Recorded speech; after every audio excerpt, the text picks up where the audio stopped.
गांव की सच्ची घटना एक सबक लेने के लिए काफी है। एक दिन एक मुसलमान अपनी पत्नी और 8 बच्चों के साथ गांव के मुखिया के पास आया और गांव में रहने के लिए भीख मांगने लगा। गांव की देखभाल करने वाले एक चौकीदार ने विरोध किया, लेकिन किसी ने उसकी एक नहीं सुनी और मुस्लिम परिवार को गांव में रहने दिया। दिन बीतते गए, मुस्लिम के 8 बच्चे बड़े हुए। जब उनकी शादी की बारी आई तो मुस्लिम सरपंच के पास गए और कहा कि हुजूर के बच्चों की शादी होने वाली है और मेरे पास एक ही घर है। तो गांव वालों ने उसे एक बंजर जमीन दी और कहा कि तुम उस पर घर बनाओ।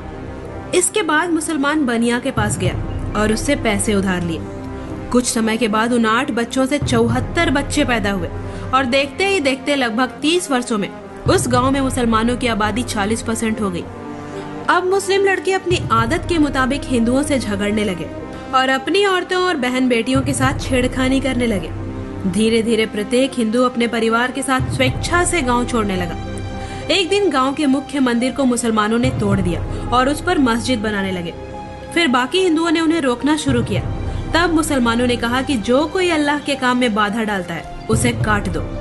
बाकी हिंदुओं ने इस झगड़े में न पड़ते हुए गांव छोड़ दिया और जाते जाते रास्ते में चौकीदार से कहा कि हमने तुम्हारी एक नहीं सुनी और उस मुस्लिम व्यक्ति पर भरोसा किया, जिसके कारण ही आज हमें गांव छोड़ना पड़ रहा है। उस गांव का नाम पंचवटी से बदलकर रहीमाबाद कर दिया गया है। ये गांव महाराष्ट्र के अमरावती जिले में स्थित है। ये कहानी नहीं है, सत्य घटना है और ऐसी ही कहानी भारत के कई गांव और कई शहरों में मिल जाएगी आपको।